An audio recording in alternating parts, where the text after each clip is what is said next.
ফলাফলের পর কি হবে সামাল দিতে জেলাতে বিছিয়ে দেওয়া হলো 18 কোম্পানি কেন্দ্রীয় বাহিনী। 4 মে ফলাফল ঘোষণা হবে। তারপর পরিস্থিতির নানা রকম পরিবর্তন হতে পারে। বিশেষ করে 2011 সালের পরিবর্তনমুখী ফলাফল ঘোষণা হতেই জেলাতে হিংসার ঘটনা ঘটেছিল। সেই কথা মাথায় রেখে বিভিন্ন প্রস্তুতি নিয়েছিল প্রশাসন। পশ্চিম মেদিনীপুরের সম্ভাব্য পরিস্থিতি বিবেচনা করে জেলাতে এখন থেকেই মোতায়েন করে দেওয়া হলো 18 কোম্পানি কেন্দ্রীয় বাহিনী। তারপরে অতিরিক্ত বাহিনী ঘিরে থাকছে পুরো গণনা কেন্দ্রগুলি। শুক্রবার সন্ধ্যায় পুরো জেলার 4টি গণনা কেন্দ্র প্রস্তুতি পরিদর্শন করে বিস্তারিত জানিয়েছেন জেলা শাসক ও পুলিশ সুপার। পশ্চিম মেদিনীপুরে এবার 4টি গণনা কেন্দ্র, যেগুলি হলো মেদিনীপুর শহরে মেদিনীপুর কলেজ, যেখানে গণনা হবে গড়বেতা, শালবনী, মেদিনীপুর ডেবরা বিধানসভার ভোট। তারপরেই রয়েছে মেদিনীপুর কলেজের পাশেই কলেজিয়েট স্কুল গণনা কেন্দ্র, যেখানে দাঁতন, নারায়ণগড়, কেশপুর বিধানসভার ভোট গণনা হবে।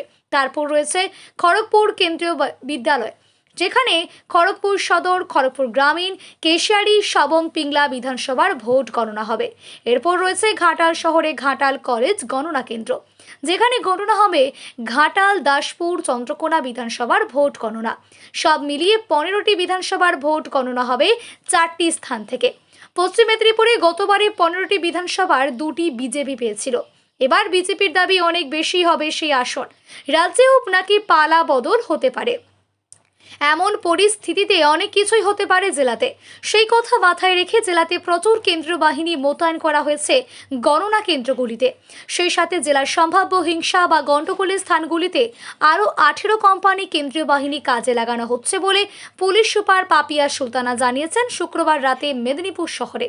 জেলা শাসক ও পুলিশ সুপার দুজনেই দিনভর সমস্ত গণনা কেন্দ্রগুলি ঘুরে দেখছে।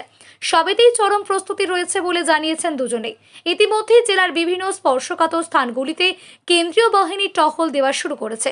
গ্রামে শহরে ঘুরে মানুষকে অভয় দেওয়ার কাজ করছে। রেজাল্টের পরেও আমরা থাকবো, ঠিক আছে? ভালোভাবে থাকুন, বাড়িতে থাকুন, নিজের মতো থাকুন। কাউন্টিং নির্বিঘ্নে করার জন্য বিশেষ কোনো পদক্ষেপ, বিশেষ কোনো পরিকল্পনা? কাউন্টিং নির্বিঘ্নে করার জন্য আমাদের আলাদা করে, যেমন আমাদের স্ট্রং রুমের জন্য আলাদা করে ফোর্স দেওয়া হয়েছে, ঠিক তেমনিভাবে পোস্টপোল ভায়োলেন্স যাতে না হয় তার জন্য আমাদের এখানে টোটাল 18 কোম্পানি ফোর্স এসছে। সেই 18 কোম্পানি ফোর্সকে দিয়ে আমরা প্রত্যেকটা থানাতে সিপিএম করানো, সেগুলোকে কিউআরটিতে আলাদা করে গাড়ি করে ঘোরানো, এবং প্রত্যেকটা জায়গা যেখানে যেখানে আগে কখনো পোল রিলেটেড ভায়োলেন্স হয়েছে এবং এবারে যেখান থেকে সবচেয়ে বেশি কমপ্লেন এসছে অথবা কোনো আমরা অ্যাপ্রিহেন্ড করছি যেখানে যেখানে গন্ডগোল হতে পারার চান্স আছে, সেই সমস্ত এরিয়াগুলোতে কিউআরটি আমরা ঘোরাবো। সঙ্গে যে সমস্ত লোকজনের নাম আমাদের মনে হয়েছে যারা গন্ডগোল করতে পারে তাদের উপরও কড়া নজর রাখা হচ্ছে, যাতে আমাদের 4 তারিখে যখনই রেজাল্ট বেরোনো শুরু করবে, সেই রেজাল্ট যেরকমই হোক না কেন, কোনো পার্টি যাতে কারোর উপরে হামলা করতে না পারে। প্রত্যেকটা নাগরিক যেন সুস্থভাবে তারপরেও তাদের মতো করে স্বাভাবিক জীবন যাপন করতে পারে, কারোর যেন কোনো ক্ষয়ক্ষতি না হয়, সেদিকে আমরা কড়া দৃষ্টি রাখবো এবং তার জন্য আমরা সমস্ত রকম প্রস্তুতি নিচ্ছি। ভোটের দিনে কাউকে কি অ্যারেস্ট করা হয়েছে? কোনো সংখ্যা অ্যারেস্ট বা আটক? ভোটের দিনে যেগুলো অ্যারেস্ট করেছে সেগুলো তো তখন দেওয়া হয়ে গেছে, আলাদা আলাদা নাম্বার। তারপর আর কোনো কিছু অ্যারেস্ট? না না, সেই এই জায়গাতে ভিজিট করলাম আজকে, জয়েন্ট ভিজিট ছিল। আমি এসপি আছেন, ডিস্ট্রিক্ট ফোর্স কোঅর্ডিনেটর সিএপিএফ এর উনিও আছেন। আমরা ঘাটালে এবং খড়গপুরে ভিজিট করলাম, তারপরে এখন মেদিনীপুরে কাউন্টিং বিভাগগুলো ভিজিট করছি। সিকিউরিটি পয়েন্ট অফ ভিউ থেকে সমস্ত অ্যারেঞ্জমেন্ট হয়ে গেছে, লাস্ট মিনিট প্রস্তুতি চলছে। যেভাবে সুস্থভাবে সুন্দরভাবে পোলিং হয়েছে, মানে ওইভাবে ওরকমই ভালোভাবে স্মুথলি কাউন্টিংও হয়ে যাবে, তার জন্য সব দিক থেকে আমরা প্রস্তুত করছি। কাউন্টিং টেলিকাস্ট করার মতো একটা নির্দেশিকা এসেছে, নির্দেশিকা যেমন আছে সেমনই হবে কাজগুলো। সব প্রস্তুতি সারা?